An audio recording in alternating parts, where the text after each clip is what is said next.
siempre tienen en la presentación, forzadamente por decisión personal, esto, esto de esta primera diapositiva que de alguna manera ofrece la manera de localizarme y también lo que es más importante, eso que señalo ahí, que son publicaciones que les podrían aportar algo de la temática que incluso estamos abordando hoy. Dicho esto, nos habían quedado fundamentalmente un tema de la jornada anterior, del encuentro anterior, que era el metabolismo de las grasas. Habíamos visto el metabolismo de las proteínas y habíamos visto el metabolismo, perdón, sí, de los azúcares y de las proteínas, pero no habíamos visto el metabolismo de las grasas. Dicho esto, y cumpliendo con lo de siempre, vamos a la primera hora más 10 minutos, otra hora y así.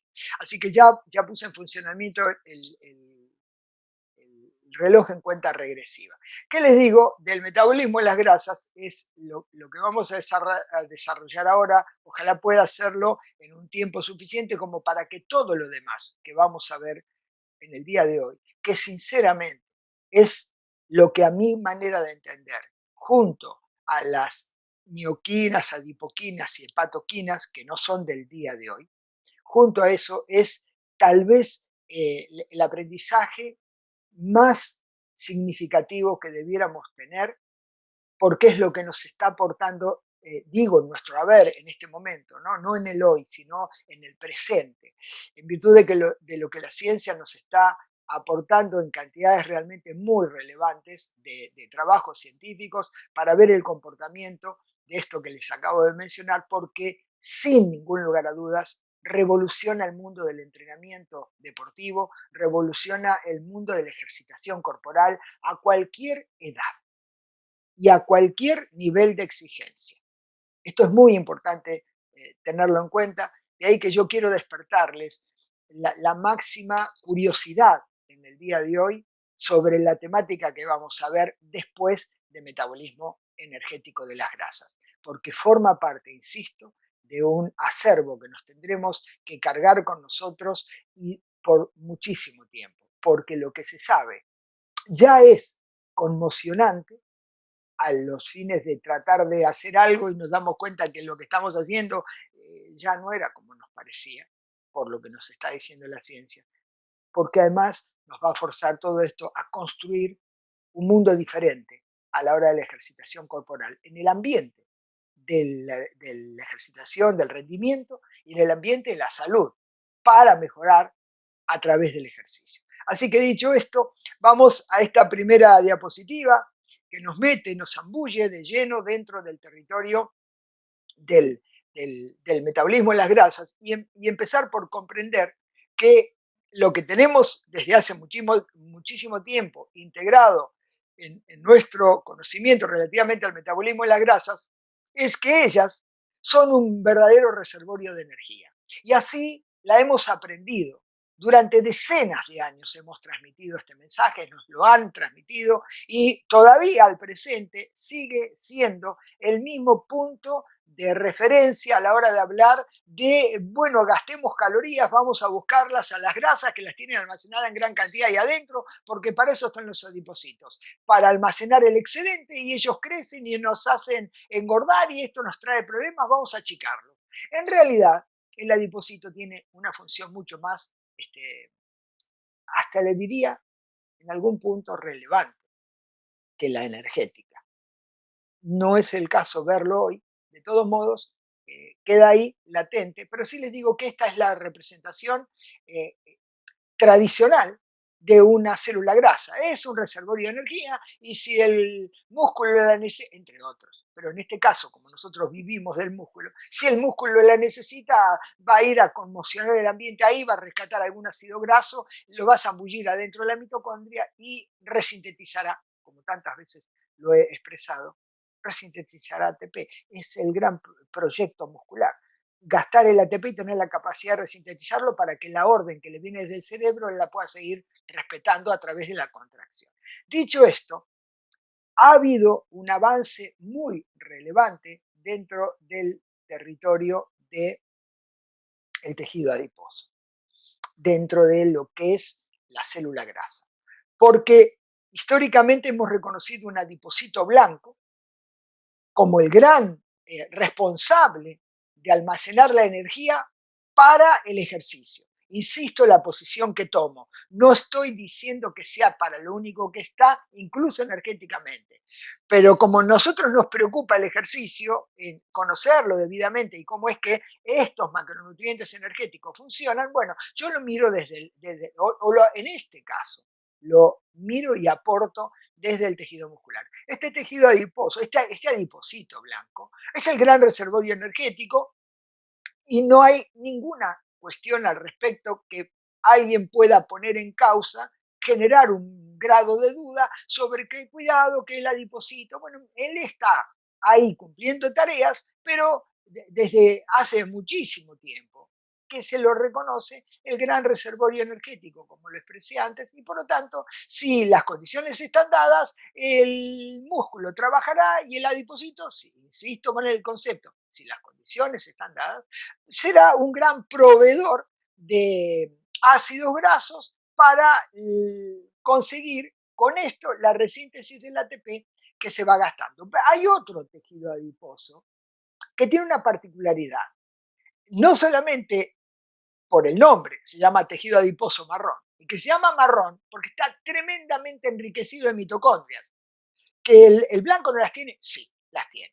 Pero tiene, a su vez, puedo hablar de diferencias entre el blanco y el marrón que son notorias. El blanco tiene una gran gota de grasa y algunas mitocondrias. El tejido adiposo, comparativamente digo algunas, ¿no? El tejido adiposo marrón es multilocular, tiene muchas gotitas de grasa y está tremendamente poblado de mitocondrias. Tan es así, que por eso le ha dado un color. Ocupa tanto lugar la mitocondria como cuerpo, que una sumatoria de cuerpo le ha dado una coloración que cuando se lo observa se lo ve amarronada. No claro, blanquito como el otro, sino tirando a un color marrón. Por eso se lo ha definido bajo esa denominación, tejido adiposo marrón o brown del inglés, ¿bien? Y con una particularidad. A diferencia del blanco, que aporta energía para la contracción muscular, el marrón no. El tejido adiposo marrón es termogénico, o sea, genera calor cuando él aporta la energía, no para la contracción del tejido muscular, sino para la sobrevivencia. Él garantiza que ante crisis térmicas con riesgos de entrar en hipotermia, se activa fuertemente y genera calor. Esto en alguna etapa se lo identificó en el niño antes de nacer, o sea, en su etapa embrionaria, faltando muy poquito para su nacimiento, alrededor de 3 meses antes, y soportando en buena medida su tarea durante los primeros meses posteriores de vida del bebé. Y esto es como consecuencia, dice la ciencia, que él venía a cumplir una función termogénica muy relevante porque sacaba al bebé de un ambiente realmente cómodo, confortable, térmicamente ideal, como es el vientre materno, y su salida al exterior muchas veces lo ponía frente a una temperatura absolutamente inconveniente, incluso para la vida. Entonces, la inteligencia biológica generó en ese bebé por nacer una cantidad muy relevante de este tejido termogénico, de suerte tal de que cuando se llevara por delante a la naturaleza, es decir, saliera del vientre materno y empezara a convivir con nosotros, él tuviera alguna manera de protegerse a sí mismo a través de un modelo celular de tejido adiposo que fuera capaz de producir calor, no necesariamente cuando había actividad, por ejemplo, muscular. Entonces, este tejido adiposo, que muy interesantemente, van a ver lo que hace en un ratito, o sea, él genera calor, pero muy interesantemente es portador de un sinnúmero de mitocondrias realmente, que tienen una particularidad, tiene una proteína, esta que está acá, la UCP1, esa, que se llama proteína de Sacoplante. Tal vez ahora no lo valoren demasiado en su dimensión hasta que lo entremos a profundizar en un ratito. Pero esa proteína desacoplante es la responsable de que el ATP, que se debiera resintetizar a través de la energía que aportan estos hidrógenos, a través de lo que ya hemos visto, del compromiso del ciclo de Krebs, que a través de ubicar, a través de NAD y FAD, los hidrógenos que aporta el ciclo de Krebs, más los que vienen desde el espacio extramitocondrial, o sea, el citoplasma, van al sistema transportado de electrones y cuando pasan ahí, me gusta el término, los exprime, el sistema transportador le saca la energía y se resintetiza ATP. Bueno, la proteína desacoplante lo que hace con estos hidrógenos es reincorporarlos y se pierde como calor la energía, no resintetiza ATP. Justamente este tejido, el tejido adiposo marrón, no participa en la contracción muscular. Pero lo muy digamos, relevante de este siglo que está transcurriendo es que no solamente se revalora fuertemente lo que se había empezado a conocer ya en las últimas décadas, que es que el tejido blanco se puede transformar parcialmente o parte de él se puede transformar en tejido adiposo marrón, que ahora lo vamos a denominar diferente, sino que además el ejercicio podría ayudar a que eso acontezca. ¿Cómo se entiende esto y por qué lo destaco como importante? Ha descubierto la ciencia que el tejido adiposo podría cambiar de dejar de ser blanco para ser, otrora decían, no, se convierte en otro modelo de adipocito amarronado. Resulta que hoy se sabe que en verdad el tejido adiposo blanco es capaz de tornarse un tejido adiposo intermedio entre el blanco y el marrón. Por eso se lo denomina beige, tejido adiposo beige. Es un tejido, el beige, son adipocitos que tienen las particularidades del tejido adiposo, de la célula adiposa blanca y de la célula adiposa marrón. Es decir, puede dar energía para la contracción, pero también es termogénico. ¿Y por qué esto es de enorme importancia? Porque el ejercicio, muy particularmente seleccionado y con una característica particular a la hora de ir a buscar estos adipocitos beige, es lo que llama el pardeamiento de los adipocitos, tiene una particularidad. Ciertos modelos de ejercitación transforman el blanco en beige y este beige, muy interesantemente, tiene la doble tarea de poder dar energía para la contracción, pero también el generar pérdida de calor.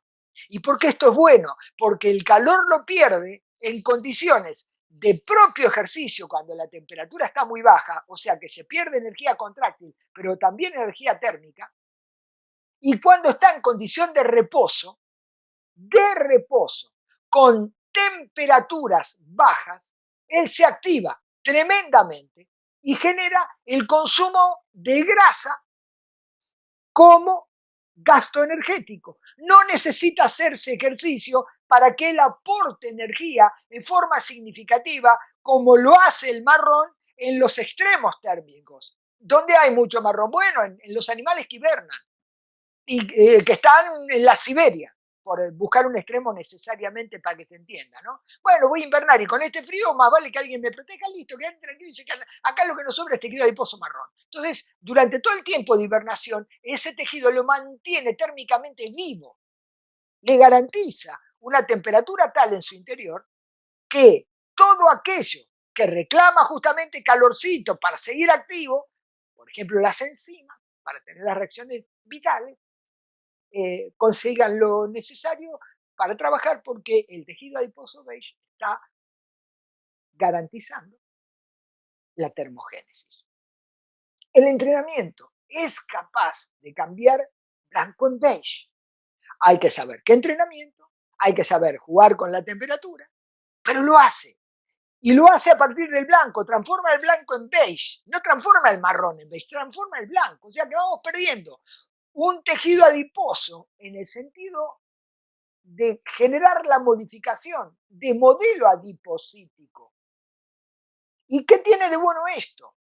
Que conociéndolo, le podríamos decir a aquel que se arropa todo para querer adelgazar, y ya sabemos que lo único que pierde es agua, además de riesgos, ¿no? De enfrentarse a un cúmulo de riesgos, la realidad, y muy importantemente, es que el calor no genera este proceso, lo genera el frío. El salir a entrenar ofreciéndole el cuerpo a la baja temperatura es la mejor manera para lograr la conversión de blanco en beige, porque tiene un estímulo que lo va produciendo y tiene un medio ambiente que se lo va favoreciendo. Entonces, esto es muy relevante porque acá participan en esta conversión el ejercicio y moléculas, que hoy no las vamos a ver, pero sí intensidades, que vamos a mencionar después, y que tienen todo, no es que no vaya a nombrar la molécula primaria que genera esta conversión, que es la iricina, una de las mioquinas, en realidad adipomioquina, está en los dos lados, pero hay que buscarla con una intensidad. Por eso cuando yo quiero ayudarme realmente, y valoro y pondero y aplaudo tanto al descubrimiento del HIIT, es porque el HIIT con doble y el interválico produce esto. Si yo le ayudo a la biología con el entrenamiento específico, esto acontece. Entonces me lleno de adipocitos beige y puedo controlar mucho mejor el riesgo potencial de acumular grasa y todo lo que ello conlleva con efecto negativo sobre mi salud. Entonces, generar un adipocitos beige es realmente un mecanismo muy significativo de defensa de nuestra integridad, en virtud de que la grasa que me está ahora representando en forma cuantitativamente importante y funcionalmente deseable en mi organismo es un modelo de grasa que no es aquella marrón que solamente se activa por ejercicio y aquella blanca que solamente se activa por ejercicio. Esta se activa si las condiciones medioambientales están dadas y yo generé beige en ambas condiciones. O sea que esto es algo realmente de enorme relevancia para destacarlo y tenerlo presente. Este va a ser el cambio. ¿Está? O sea, pasar a hacer el pardeamiento de adipocitos blancos para convertirlos en beige y esto va a traer modificaciones. Entre las más relevantes está incrementar en forma muy significativa el número de mitocondrias y todas portadoras de la proteína desacoplante, porque esa proteína desacoplante es la que lo convierte en termogénico. Bueno, esto lo hace el entrenamiento. El entrenamiento me llena el adipocito de mitocondrias y esas mitocondrias enriquecidas con esa proteína desacoplante que es la responsable de decirle nada de ir a ATP para resintetizar ATP. Parte de ese va a venir para acá para que genere calor, porque para eso me hicieron. Esta es la verdad. Esta es la relevancia y el destaque entre dos adipocitos que me pueden dar energía para la contracción, pero uno de ellos, el beige, además para que la temperatura aumente, se controle por termogénesis en ejercicio y en reposo, porque los marrones se han ido a descansar cuando soy adulto. ¿Están? Sí están, pero los voy a buscar donde se necesitan en grados extremos. Y tendría que estar mucho yo ofreciéndole el cuerpo a una condición extrema para que los marrones se reactiven. Yo lo puedo hacer a través del ejercicio con intermedios que además me generan salud. Bien, dicho esto, vamos a comprender lo que es ya ahora el metabolismo luego de haber transitado esta primera parte introductoria de lo que es la grasa, ¿no? Cuidado que no es todo blanco, ni por ahí me acordé que había algo marrón. Aparecieron los beige, que son fantásticos, los generamos por entrenamiento. Bien, dicho esto, la lipólisis es esto. Acá que tenemos un triglicérido formado por 3 ácidos grasos y una molécula de glicerol. Esto se llama triglicérido y es la forma que la grasa se almacena en mi cuerpo. O sea, cuando yo como y tengo que de alguna manera guardar grasa o transformar algún abuso de carbohidratos, por ejemplo, o proteínas en mi cuerpo, bueno, la manera de guardarlo es como a través de reacciones bioquímicas, obviamente, hacer la conversión de un macronutriente en otro y almacenarlo, en el caso de las grasas, necesariamente como triglicéridos, donde 3 ácidos grasos se unen a una molécula de glicerol y forman ese triglicérido. ¿Cuándo las posibilidades están dadas y yo quiero ir a buscarle la energía, tendré que activar una vía energética. Y lo hace el organismo a través de básicamente la activación de esta hormona, de esta enzima llamada lipasa hormonosensible, que lo que hace es separar a los ácidos grasos del glicerol. O sea, acaba de fracturar al triglicérido. ¿Para qué lo hace? Porque una vez que los ácidos grasos me quedan liberados de ese triglicérido que ya no está, son, si las condiciones están dadas, volcados al torrente circulatorio para que sean llevados a donde se los pueda utilizar. Bien, esto es lo que va a pasar. La lipólisis liberará ácidos grasos. El otro día mencioné y lo mostré. Recuerden que no tiene nada que ver la lipólisis con el oxígeno. No es una reacción mitocondrial. Viene una descarga de epinefrina, de adrenalina, impacta en la lipasa hormonosensible y se desencadenó la degradación del triglicérido y los ácidos grasos que son liberados a la sangre llegarán a los destinos donde puedan ser utilizados. Esto es lo que va a acabar dando el adipocito, sus ácidos grasos a la sangre en busca del tejido muscular. Un trayecto que no es nada sencillo y que tendrá que recorrer el ácido graso. De ahí la relevancia de comprender que no es tan sencillo combustionar grasas. Yo hago ejercicio y pierdo. Bueno, a veces pierdo agua, transpiración, pero grasas nada, porque el proyecto que yo tengo en mente puede estar realmente muy distante de lo que la biología puede, al menos en tiempo y forma. Ya vamos a ver cómo no puede también. Pero en tiempo y forma, miren, tiene que venir por el capilar, atravesar la pared del capilar y irse al espacio intersticial. El espacio intersticial es el que está comprendido entre la membrana, en este caso, y no voy a otro lado, voy a la fibra muscular, entre la membrana sarcolémica y el capilar. Bueno, esto se llama espacio intersticial. La grasa tiene que atravesar el ácido graso, tendrá que atravesar el líquido intersticial, deberá atravesar la membrana sarcolémica e incorporarse adentro del citoplasma, o sea, del sarcoplasma, de la célula muscular, de manera tal de que ahí adentro pueda llegar a la mitocondria. Bueno, todo esto es un proceso prolongado que además reclama la necesaria presencia de sangre circulando por el territorio. Porque si no hubiera sangre circulando, los ácidos grasos degradados en la mitocondria, miren, voy a volver hacia atrás, acá está, degradados en la mitocondria. Los ácidos grasos surgidos del triglicérido se resterifican. Si por acá no pasara sangre, el ácido graso nuevamente se vuelve a conformar o a almacenar como triglicérido. Por lo tanto, deberá siempre considerarse la presencia de sangre. El proyecto final, ¿cuál es? Incorporar ese ácido graso a la mitocondria para que él haga toda una degradación de sí mismo, de manera, o sea, se haga en él una degradación, de tal manera de aportar el gran proyecto acetil-CoA al ciclo de Krebs. Eso es un proceso largo y complejo. Por eso no es tan sencillo ir a metabolizar grasas porque yo lo tenga como proyecto para perder el excedente o para generar salud eventualmente. O sea, hay toda una tarea donde el ácido graso deberá incorporarse a esto que está aquí, que es un esquema de una mitocondria con las dos paredes pintadas acá en marrón, la membrana externa y la membrana interna, y aquí adentro se hará la beta-oxidación.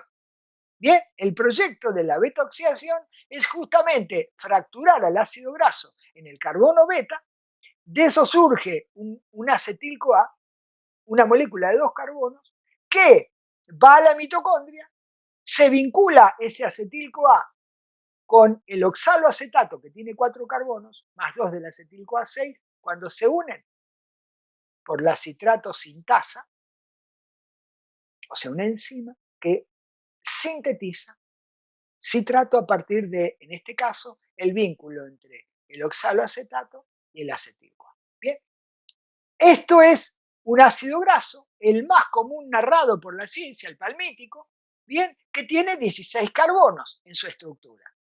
Bueno, la beta-oxidación implica fracturarlo en grupos acetilos. Como cada acetil-CoA tiene 2 carbonos y acá la molécula tiene 16 carbonos en total, se formarán 8 moléculas para la beta-oxidación. O sea, 8 moléculas de acetil-CoA. O sea que el ácido palmítico podrá hacer que el ciclo de Krebs dé 8 vueltas, porque cada acetil-CoA entra únicamente a vincularse con el hexanoacetato y cuando dé toda la vuelta al ciclo, vendrá otro acetil-CoA para incorporarse. Bueno, esto es lo que hace el acetil-CoA por beta-oxidación a la hora de analizar el ciclo de Krebs. Bueno, si tiene 16 carbonos, formará 8 acetil-CoA. Si tiene 22 carbonos, forma 11 acetil-CoA. O sea que le hará dar la vuelta al ciclo de Krebs 11 veces. Bueno, eso tiene un tiempo, cuidado. Eso tiene un tiempo de metabolización. No es que, entran todos juntos. No, entran de a uno. O sea, cada acetil-CoA al escenario. Acá está, ahí arriba, lo que sería las 8 moléculas de acetil-CoA, acá vinculándose con el oxaloacetato y formar citrato. ¿Y para qué quiere que se forme citrato? Porque el citrato da la vueltita así a través de reacciones químicas. La vueltita es una manera de decir, ¿no? Esas son reacciones químicas que se suceden secuencialmente dando dos cosas muy relevantes: dióxido de carbono e hidrógenos, que los acepta nado oxidado que hay ahí y FAD, flavina adenina dinucleótido. Ambos son transportadores de hidrógeno. ¿Qué van a hacer esos transportadores de hidrógeno? Llevarlo al sistema transportador de electrones para entregárselo al sistema y que vuelva al gesto y la expresión que me gusta, exprime a los hidrógenos para sacarle la energía que tienen contenida. Bien, acá está el proceso de beta oxidación.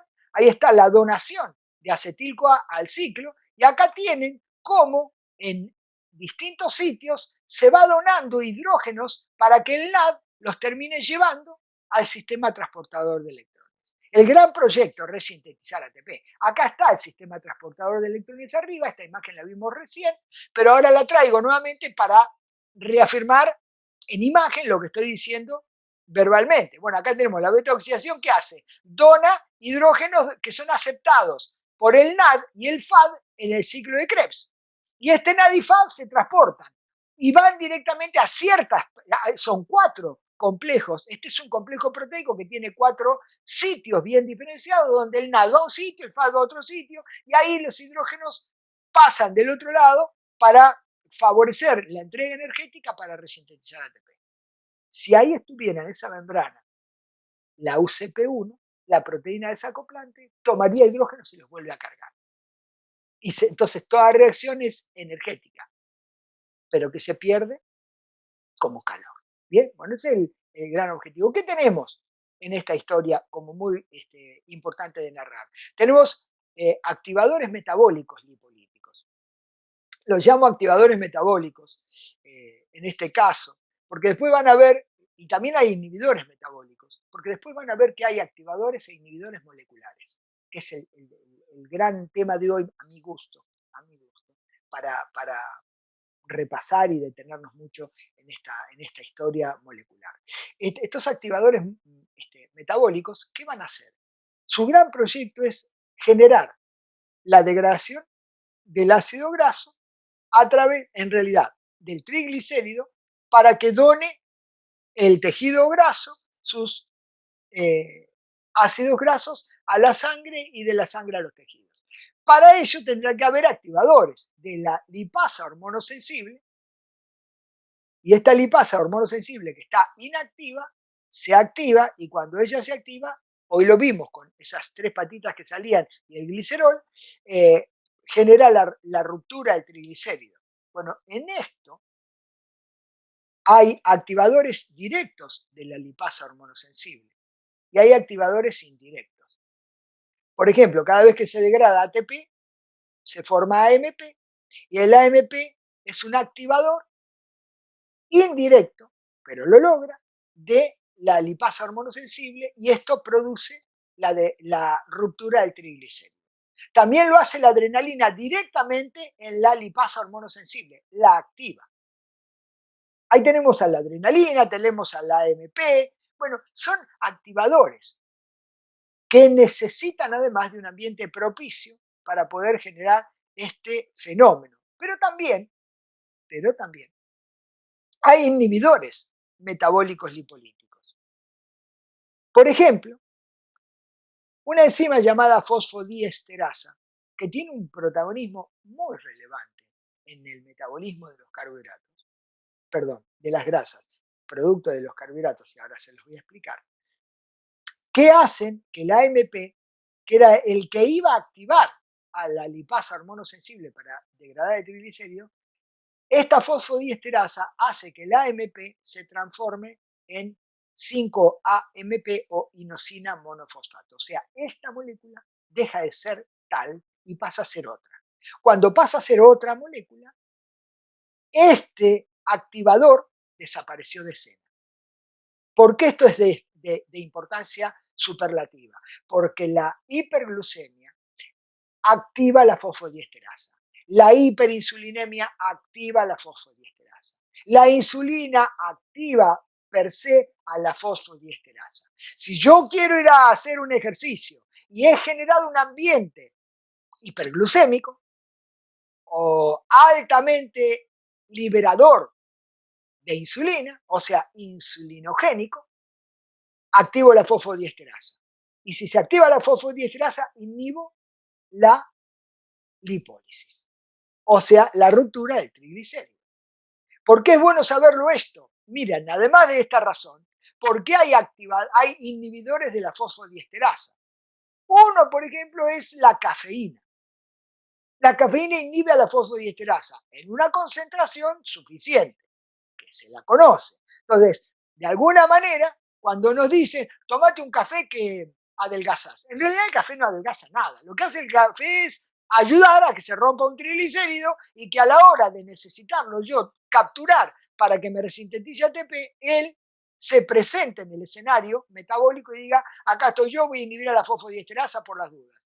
Y se produce toda la degradación del triglicérido y nada más en ácidos grasos, o sea, se produce la lipólisis porque el AMP que se ha generado tiene que ver en todo acá, desde la posición que lo hablamos siempre nosotros y no otra, con el ejercicio.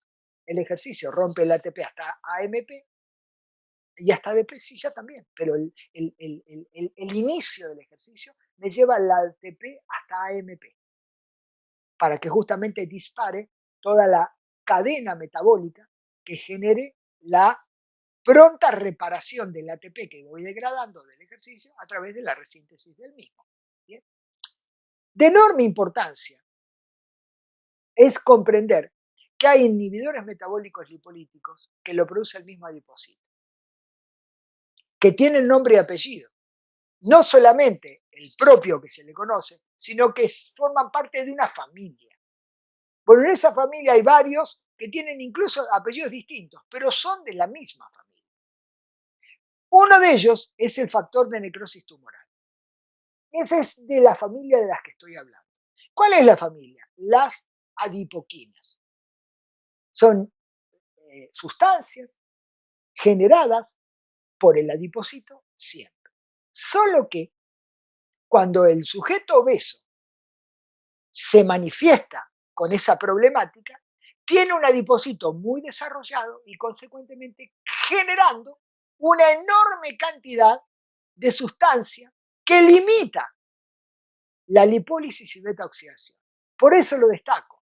Este es el famoso caso que tenemos que meternos en la cabeza de que no adelgaza quien quiere, sino quien puede. Entonces, cuando nosotros proponemos adelgazar a un gordito, a una gordita, a un gordazo, una gordaza, o quien fuere, lo que tenemos que tener en claro, si no le estará pasando algo de esto. Porque si tuviera un adipocito crecido, no hay dudas que hay un factor de necrosis tumoral, entre otras. Ahí tienen una variedad de citoquinas llamadas adipoquinas porque están desde el tejido adiposo generándose y liberándose, que tienen efectos muy malos sobre el metabolismo de las grasas. Por ejemplo, ¿qué es lo que hacen? Van a atacar directamente, entre otras tareas, pero van a atacar directamente a la mitocondria y no le van a permitir que la mitocondria metabolice las grasas. grasas. Por lo tanto, cuando yo me encuentro con el deseo de metabolizar grasas, tendré que ver si hay salud metabólica, porque a la persona con obesidad, que la mando a caminar, o la mando a trotar, o la mando no sé a dónde, menos a donde no corresponde, le hago hacer ejercicio. Yo creo que la actividad contráctil me va a terminar usando grasas porque si no es por la alta intensidad, será por la baja intensidad. Es que no va a poder, no es que no quiere, es que no puede. El metabolismo está inhibido por el producto multiplicado a la enésima del propio adipocito. ¿Qué hace el factor de necrosis tumoral alfa? ¿Qué hace esa adipoquina perversa? Que es excelente hasta que se multiplicó. Uno es fantástico, 20 es una patota. ¿Me entiende? Hacen un desastre. Entonces, ¿qué hace? Produce ceramidas. ¿Cómo es que esto pasa? Bueno, vamos a mirar un poco. Las ceramidas son producto de la degradación de grasas en el interior de la célula, en este caso muscular, que van a tener acción directamente agresiva, deleteria, nefasta sobre la mitocondria, sobre el núcleo celular, sobre el retículo sarcoplásmico, o sea, afecta organelas y al núcleo celular, atentando contra lo que cada uno de esas organelas o cuerpos intracelulares tienen como tarea. La ceramida los inhibe. Es lo único que hace, ojalá. Ojalá fuera lo único, que ya es un desastre. Nos vamos a verlo por partes. Miren, la ceramida inhibe la comunicación de la insulina con un sistema molecular que va a generar la respuesta deseada. O sea, ¿para qué va la insulina a la fibra muscular? Para que la glucemia se normalice.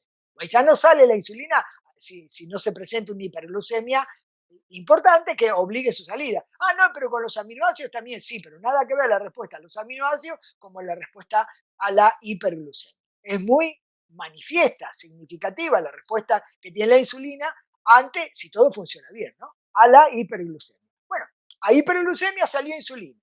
¿Qué está haciendo la ceramida? No permitiendo que la insulina le transmita su mensaje a las moléculas responsables de normalizar la glucemia. Pero además, impide la ceramida que la insulina contacte con la molécula que dispara la síntesis proteica. O sea que, si por alguna razón el metabolismo de las grasas se enfermó, yo voy a tener dos problemas. No lograré normalizar la glucemia y estar en hiperglucemia, inhibiendo, por ejemplo, activando, perdón, la fosfodiesterasa, impidiendo la degradación de grasa, que ya por el hecho de tener hiperglucemia, además haré hiperinsulinemia. Y la hiperinsulinemia irá a inhibir la lipasa hormonosensible, entonces no se me degradan las grasas. Miren cómo está afectado el metabolismo de la grasa. Quiero usar y no puedo, porque tengo el adipocito muy grande. Y el adipocito muy grande me produjo una cantidad exorbitante de adipoquinas, entre ellas el factor de necrosis tumoral que produce ceramida. Y la ceramida inhibe todo un sistema. Vamos a verlo. Miren, acá está la ceramida. ¿Quién es la AKT? Es una molécula que la vamos a ver dentro de un rato. Es una molécula que recibe el mensaje de la insulina y se lo transmite a dos lugares, al GLUT4 y le dice la AKT al GLUT4, haceme el favor, mirá, me acaba de avisar la insulina que hay hiperglucemia, andate hasta la superficie, captá o activá el sistema de inclusión de glucosa desde la sangre al interior, así la tenemos aquí adentro y no me hace hiperglucemia. Ya que está acá adentro, tenemos dos alternativas, dice, o la metí dentro de la mitocondria si el músculo está trabajando, o me la almacenás como glucógeno. ¿Y qué hace además la AKT? Activa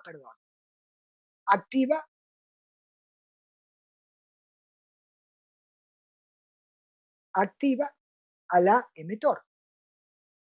O sea que la AKT al activar a la mTOR, ¿cuál es el producto final? La síntesis proteica. Esto lo hizo la insulina, por eso es anabólica. Porque cuando llega el estímulo, se lo transmite a la AKT y la AKT tiene las dos tareas. Avisarle a los GLUT4 para normalizar la glucemia, o sea, es normoglucemiante ante la hiperglucemia y además es anabólica proteica. Eso lo hace la AKT. Pero miren acá, agazapada la ceramida y acá agazapada la ceramida. ¿Qué hay al momento sabido? Que la ceramida, aunque acá está con el signo de interrogación, ya esto está revelado por muchos científicos, la ceramida inhibe indirectamente al GLUT4 y directamente también. ¿Por qué? Porque la ceramida es activada por el factor de necrosis tumoral alfa, como hoy se los dice, degradando grasas de la membrana, que está formada por esfingolípidos. Bueno, una de las grasas se precipita a ceramida y la ceramida hace esto. ¿Qué va a hacer? Va a inhibir a la AKT. Esta situación inhibe al GLUT4 y también inhibe al mTOR. O sea que toda formación exacerbada de ceramidas me inhibe la normalización de la glucemia, por lo tanto me genera más liberación de insulina, entonces estoy en una condición lipogénica, por hiperglucemia y por hiperinsulinemia. Acumular grasas, no usarlas. Y por el otro lado, ante un proceso catabólico proteico, porque cuando el anabolismo se inhibe, se destapa el catabolismo proteico. Esto lo hacen las ceramidas. Imagínense por qué el gordo, que tantas veces lo hemos dicho, la gorda, la gordita y el gordazo, ¿por qué lo he dicho tantas veces? Porque esto me demuestra que el gordo no es que no tenga masa muscular porque no entrena, es que no la puede sintetizar en la medida de lo posible o necesario eh, a la proteína. No la puede sintetizar. Además, la persona con obesidad tiene deprimidas las hormonas anabólicas, en el caso del hombre, las androgénicas, la testosterona, libera menos testosterona. Tiene lo que se denomina hipogonadismo androgénico, libera menos y además la transforma en estradiol, a la testosterona. No es el tema, no quiero abusar, pero sí pretendo que se comprenda que estamos viendo metabolismo de las grasas y esto es lo que me está pasando cuando me encuentro que alguien que quiere metabolizar grasas es aquel que le sobra tejido adiposo de una manera soberana y resulta que me encuentro con esta realidad, que no tiene posibilidad de metabolizarlo, porque tiene un sistema alterado metabólico. ¿Qué hace la ceramida además? Miren, me va a inhibir a la carnitín palmitoil transferasa 1, a la enzima responsable de asegurarle a la grasa que se incorpore al interior de la mitocondria. Ahí estaría representada la CPT1 en la membrana. ¿Qué hace la ceramida? Le dice, te inhibo, te saqué la posibilidad de que habilites a la carnitina unida al ácido graso, o sea, al complejo acil-carnitina, te inhabilito para que lo puedas incorporar a la mitocondria y ahí adentro liberes al ácido graso, lo beta-oxide y de energía. Esto lo hace la ceramida, lo inhibe, o sea que en el metabolismo de las grasas yo tengo que pensar que una persona que se me presenta en el escenario de mi tarea cotidiana con una obesidad, miren, la primera pregunta es, ¿tendrás análisis de sangre hechos recientemente? Si tuviera alteradas las grasas en sangre, triglicéridos elevados, IO, colesterol total elevado, IO LDL elevado, IO HDL deprimida, y podría seguir. En ese marco, no las puede usar. Tiene una invasión de ceramidas a nivel muscular, casi le diría yo, elevadísima. Desde, como siempre lo sostengo, la probabilidad estadística. Hay mucha probabilidad de que tenga lo que me gusta llamar también hígado graso, perdón, músculo graso. Como el hígado graso, que también se le va a presentar muy probablemente en esa condición, también músculo graso. O trigliceridosis muscular, o esteatosis muscular. Hay una esteatosis hepática, hígado graso no alcohólico, repleto de grasa ahí adentro, no sabían dónde meterlo, ya que está, la metemos adentro del hígado. Vamos a molestar a los hepatocitos. Afecta al hígado, pero también afecta al músculo. Y el problema es que le queremos sacar la grasa desde el músculo y no podemos, porque está el sistema del metabolismo de las grasas inhibido. Dicho esto, para finalizar en lo que tiene que ver con el metabolismo, nos cabe buscar el vínculo entre los metabolismos y las fibras musculares para poder comprender la relevancia que tiene en nosotros la intensidad y la duración del esfuerzo, porque la intensidad provocará un reclutamiento fibrilar y la duración también. Hay un umbral de intensidad y un umbral de duración. Y ambos umbrales pueden mostrarme una participación diferenciada de las fibras musculares. Fíjense ustedes en este marco lo que está acá siendo indicado por la diapositiva. A mayor intensidad del esfuerzo, en rojo y en subida, mostrando que cada vez se los recluta más los carbohidratos, y a mayor intensidad expresada como porcentual del consumo máximo de oxígeno, menor utilización de las grasas.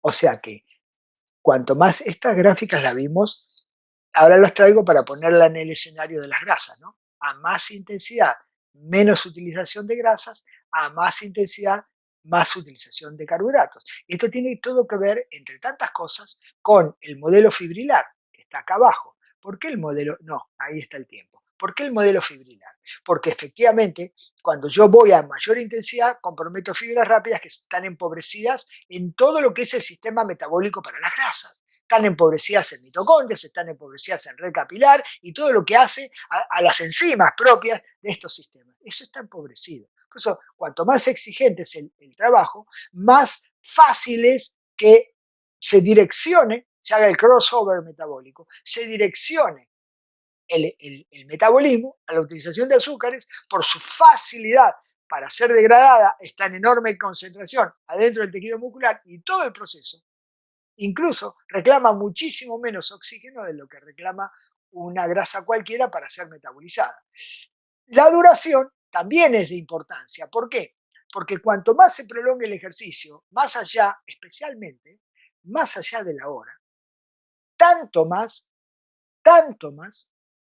bajo yo la intensidad para poder desplazarme. Estamos hablando de gente como o aunque haga sistemáticamente actividad, eso no implica rotularlo como deportista de alto nivel en pruebas de larga duración.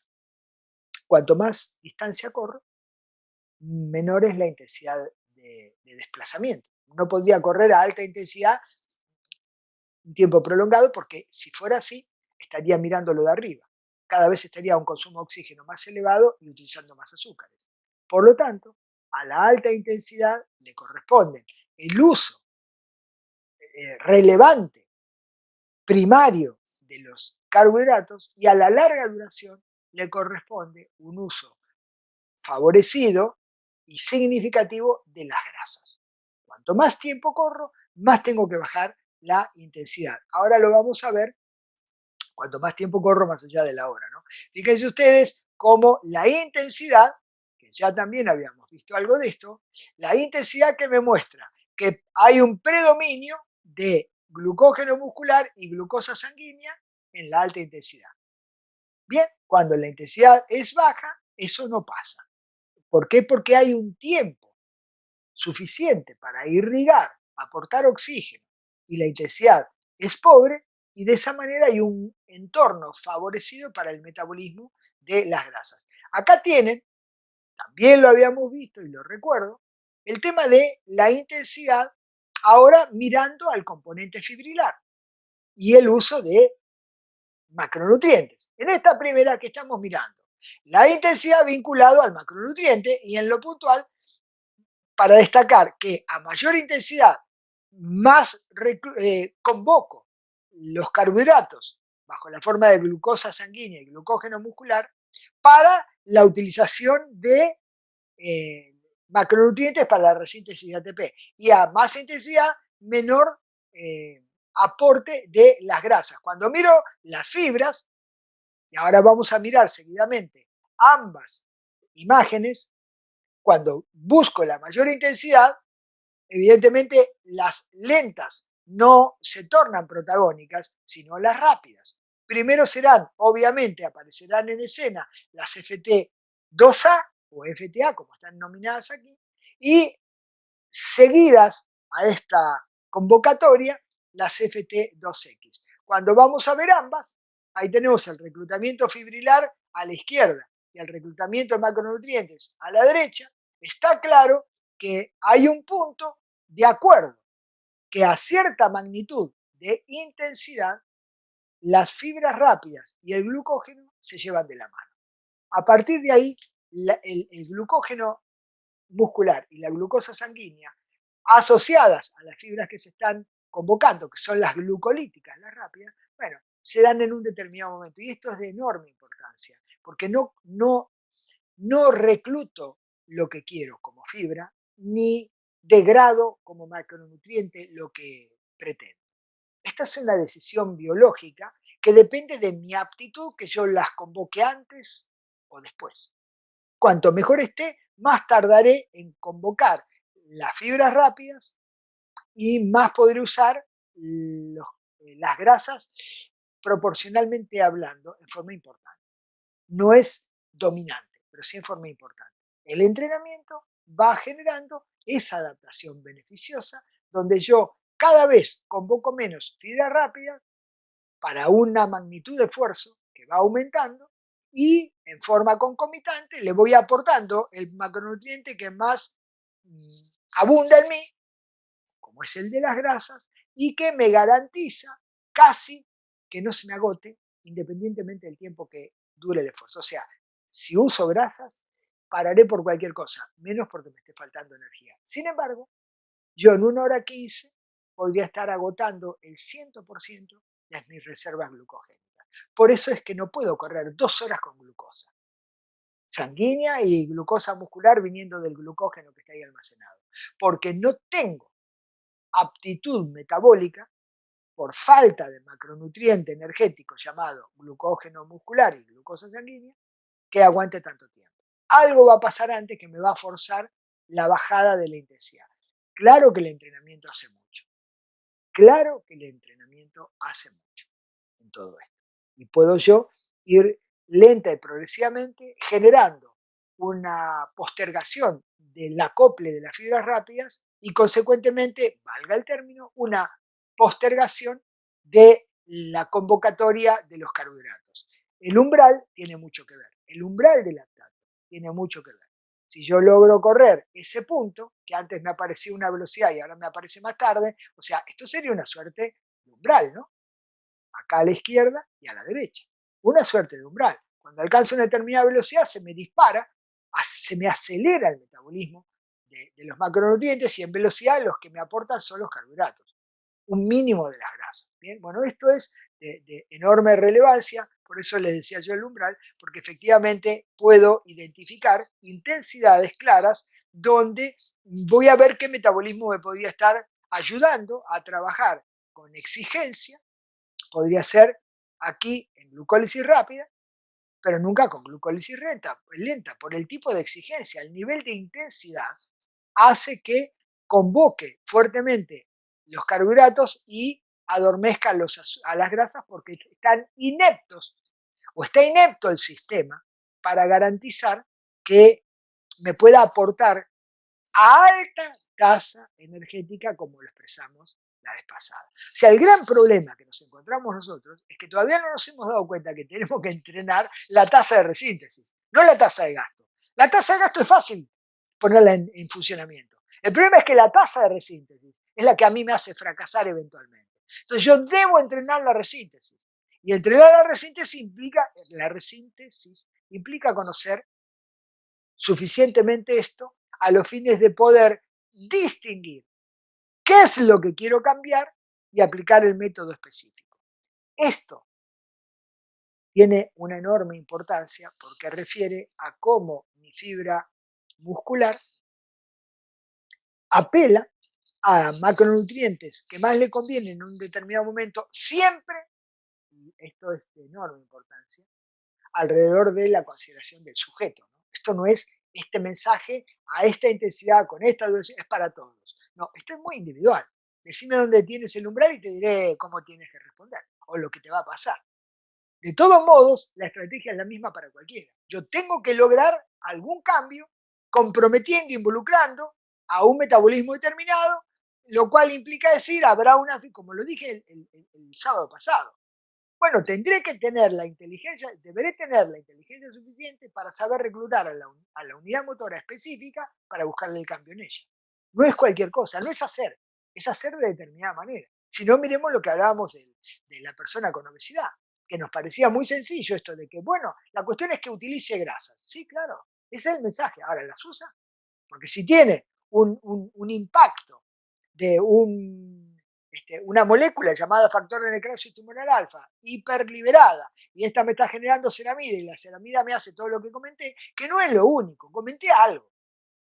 No es lo único porque no es el tema. El tema es que se comprenda cómo se inhibe el metabolismo en las grasas, producto de una acumulación exagerada de ceramidas, las cuales no tienen final feliz, salvo molestar, perturbar, intoxicar. Bueno, se llama lipotoxicidad el resultado de todo esto, ¿no es cierto? O sea, perdón, todo esto es el resultado de la lipotoxicidad. El hecho de que yo tenga el músculo saturado de grasas que no pueden ser utilizadas, porque hay un trastorno metabólico de las grasas, infelizmente entro en patología. Inexorablemente el destino final es agarrar resistencia a la insulina, diabetes y lo que quiera. Entonces, en este contexto es de mucha importancia comprender lo que acontece a nivel del músculo, porque fíjense ustedes, ha ido la investigación que hizo, fue a ver el músculo del fondista y fue a ver el músculo de la persona con obesidad. Y para su asombro dice, pero los dos están repletos de grasa. El fondista tiene triglicéridos intramusculares en una cantidad muy elevada. Y la persona con obesidad también. Pero ¿cómo puede ser? Es muy sencillo. Uno tiene afectado el metabolismo y el otro tiene sano. El fondista, por su propio entrenamiento, tiene optimizado el metabolismo y las grasas. La persona que padece obesidad, hay alta probabilidad que su sistema metabólico energético, que va a buscar grasas para degradarlas y resintetizar ATP, lo tiene deteriorado. Porque la lipotoxicidad que tiene ahí es justamente aquel estado donde la acumulación de grasas ahí adentro ha perturbado al metabolismo energético de las grasas, a un punto tal que no lo favorece, lo inhibe. Entonces, en este marco, para nosotros, es de enorme importancia cuando hablamos de metabolismo de las grasas y buscamos deseosos que algo nos beneficie porque lo necesitamos, el bajar peso por salud, por rendimiento, por el modelo de deporte, que hacemos deporte de estética o de imagen. Bueno, miren, la verdad, el deseo va para un lado y muchas veces la posibilidad está muy distante del deseo. Habrá que conocer este ambiente, este entorno, para comprender y analizar debidamente si nuestro músculo está preparado para metabolizar convenientemente las grasas.